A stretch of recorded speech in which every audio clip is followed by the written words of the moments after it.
So the other day, I did a video on my way home from the bus stop, talking about the whole, multiverses, well, not multiverses, but the whole situation with Velma, and how seemingly it seems that within the span of 72 hours of the revelation that Velma, I guess you could say, chronologically, canonized-wise, if you will, came out as, lesbian, which pretty much everybody has agreed, we knew was true. We were just waiting for some kind of official confirmation. Not even in the span of 72 hours after that announcement, Mindy Carlin, or Mindy K, I'm just going to call her Mindy K, the creator and the voice of Velma for the new adult HBOMax series of Velma, which comes out next year. Mindy K decided in character on social media, mostly Twitter, to kind of bring something up that really got under a lot of people's skin. And what that was basically the fact that Velma, in her incarnation of the character, has a thing for Fred. Yeah, you heard me right. Basically, in character on social media, she pretty much made it clear that her interpretation of Velma has a thing for Fred. And this, of course, did not sit well with a lot of fans who were just coming off the high of the fact that Velma had finally come out, as lesbian. It didn't sit well with them, and I do apologize. My voice got a little louder than usual. I'm using a mic connected to my phone with the voice recorder app, and I had to tie my shoe down. But anyway, not a lot of fans were thrilled, like I said, with that revelation, not revelation, but that, I guess you could say, counter revelation that was made by Mindy K in character on social media, that in her interpretation of Velma, Fred, Velma has a thing for Fred. Now, with that said, I mentioned something at the end of the video that I really think we should take into consideration, and that's why I want to do this, to follow up on it a little bit. And that is the fact that there was one issue of Scooby-Doo, one comic book issue several years ago of Scooby-Doo that had a page, basically with several panels, 5 panels, if you will, all diagonal, going from one to the other. I think it was 1 or 2 pages. I think it was 2 pages. It was 2 pages, with diagonal panels, diagonal panels, if you will, going from left to right, showing all the Mystery Inc. gang running, and behind the Mystery Inc. gang individually were different incarnations of themselves. So, for example, when Fred was running, there were different incarnations of Fred throughout the years. Same with Daphne, same with Velma, Shaggy, and even Scooby. And that pretty much, in my opinion, even though in comic book form, pretty much, in my opinion, spelled out what I think a lot of us already know. That Scooby-Doo has his own, or the Scooby-Doo franchise, I should say, has its own multiverse. That's right, it has its own multiverse. And if you want somewhat of a, animated explanation of that being the case, look no further than Mystery Incorporated.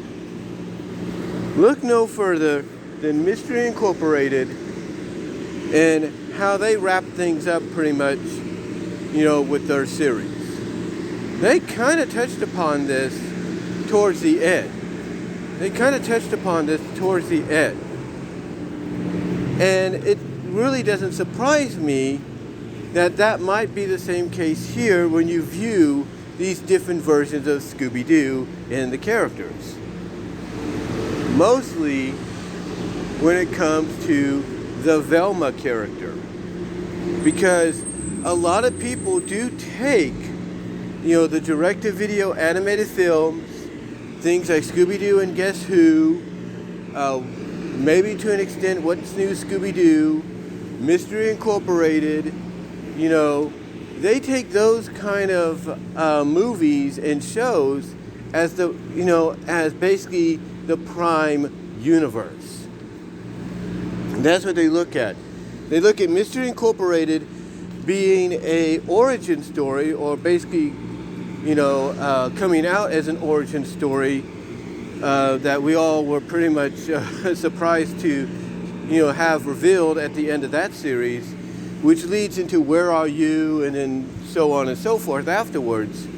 So we look from Mystery Incorporated, Where Are You, Scooby-Doo movie, Scooby-Doo show, the first Scooby-Doo Scrappy-Doo show that had the Mystery Inc. gang, and even to an extent you want to add in maybe Pup Named Scooby-Doo to that equation. Everybody looks at it from Pup Named Scooby-Doo, Mystery Incorporated, Where Are You, the movies, Scooby-Doo movies, Scooby-Doo show, and like I said, the first incarnation of Scooby-Doo and Scrappy-Doo with the Mystery Inc. gang. And a lot of people look at that as the prime Scooby universe. That's how they look at it. And they look at basically what came after Mystery Incorporated as an extension of that universe. That's what they see. They see things like What's New Scooby-Doo. They look at things like What's New Scooby-Doo, as an extension of that show. Extension of the prime universe, I should say. They see it in that manner. And any movies that are connected to, What's New Scooby-Doo in a way, as well as even Guess Who, because people even consider that in the same timeline, if you will, same prime universe timeline. Then basically what that means is, as I'm trying to explain as best I could, here, basically what that means is they take anything that kind of has that same art style, similar to all of them, the shows that precede some of the movies. They take that art style that gets applied, to the movies itself. Did I say movies? I meant shows. I meant shows that came on around that time or being aired at that time. They take basically that same art style that is utilized in those shows at the time and apply it to the movies, so that there's no, I guess you could say, disconnect, no confusion, basically a solidified, I guess you could say, a confirmation that this is all the prime Scooby universe. Like I said, you want to use, Pup Named Scooby-Doo as part of that, that's up to you. Some may not do that. Some may just look at it from Mystery Incorporated, Where Are You, the new Scooby-Doo movies, Scooby-Doo show, the first, season of Scooby-Doo Scrappy-Doo, and then by extension, Where Are You and Guess Who, and the movies in between those, as basically the prime universe, the prime Scooby-Doo universe. And even in between, you look at all these other different incarnations, like Scooby-Doo and Shaggy, like Shaggy and Scooby Get a Clue. People don't look at that as part of the prime universe. They look at that as an alternate reality, an alternate universe. Some will look at Pup Named Scooby-Doo, despite how you want to maybe, I guess you could say add that in as like the true origin to the prime verse. Some people will look at Pup Named Scooby-Doo as its own universe, which is kind of true. People will look at, the all-new, Scooby-Doo, Scrappy-Doo show / Scooby-Doo mystery / 13 Ghosts, years as its own universe, with some similarities and, identicalness to the Prime, but it's still its own alternate universe. Some will look at, movies like Scooby-Doo on Zombie Island and The Witch's Ghost and Cyber Chase, and Alien Invasion, I think, or the Alien Invaders, as their own universe because of the style, when they take place. Stuff like that. They'll look at the live-action films, the 2002, 2004, the direct-to-video prequels, or direct-to-Cartoon Network video prequels, if you will. They'll look at Daphne and Velma, that movie, and they'll look at those as their own alternate universes, their own alternate dimensions, timelines, and so on. And that's how I think, what I'm getting at, what I'm trying to say here, and I'm doing this after work, which is why I sound a little stumbly, I'm tired a bit, but what I'm trying to get here is this is why I think we should look at the VELMA series by Mindy Kaye as an alternate universe as well. Because one, you don't have Scooby in that series. You don't. The main focus is Velma and the Mystery Inc. Gang, mostly Velma. There's a possibility that her and Daphne are at odds. They might be, what's known as frenemies, for all we know, in the series. So when you look at something like the Velma series, as good as it might be, potentially might be, despite the criticism before anybody's gotten a chance to watch the entire series, while others at the New York Comic Con got to see at least the first episode, which kind of quarreled those, I guess you could say, criticisms a bit. Kind of quarreled them a bit. Basically, long story short, you have to look at the Velma series as its own universe. Despite how you might feel about it before you even get a chance to see it, despite the teaser trailer mocking fans for always complaining, and all that, and the fact that it doesn't have Scooby. Here's the thing: you got to look at it as its own alternate universe. That's how you got to look at it, especially with the way the characters. Authenticity, easy for me to say, is chosen for each of them. So you got to look at it that way. And you got to look at the fact that, as I mentioned earlier, Velma has a crush on Fred. So that kind of opens the door, maybe, let's say, for this incarnation of the Mystery Inc. Gang, for Daphne to have a thing for Shaggy or something. I don't know. Maybe out of spite that Velma's crushing on someone that she believes is hers. I don't know. But the point that I'm getting at, if you don't want to really be upset over the fact that, in the span of 72 hours or so after the revelation was officially canonized in what many consider the prime Scooby universe, if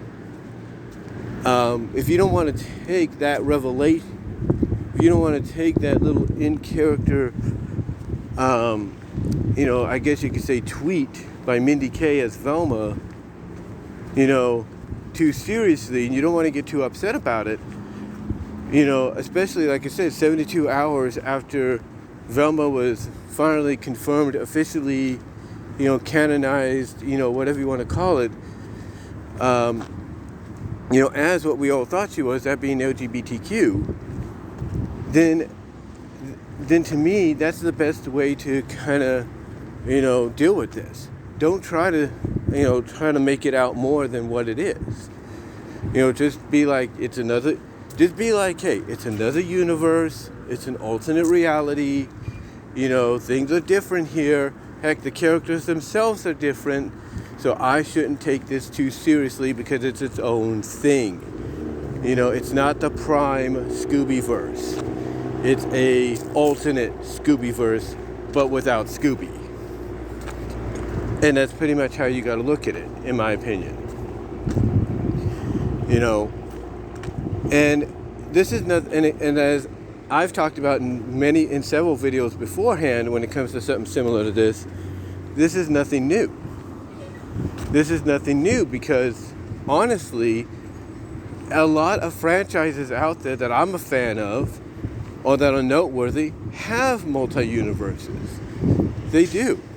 They have multi-universes that exist in their stories. They do.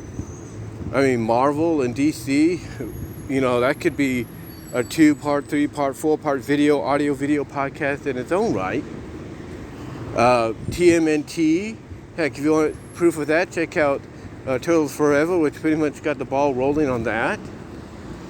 Sonic the Hedgehog, and if you want proof on that, check out Archie Sonic and how it got the ball rolling, and everything, as well as basically, like I said, not only got the ball rolling, but kind of inspired shows like Sonic Underground and, even the games like Generations to kind of touch upon it a little bit. You see what I'm saying? It's nothing really new. It's nothing really new. I think what just catches people off guard is the fact that, this news coming from Mindy Kaling in character as Velma 72 hours after the LGBTQ coming out party for Velma, which even Google celebrated by utilizing the confetti and flag LGBTQ flags graphics anytime you pushed up Velma and everything. The only thing I think that's really gotten people upset is that the fact that this came out, or this thing, or this tweet or whatever by Mindy Kaling came out in the span of 72 hours after that revelation.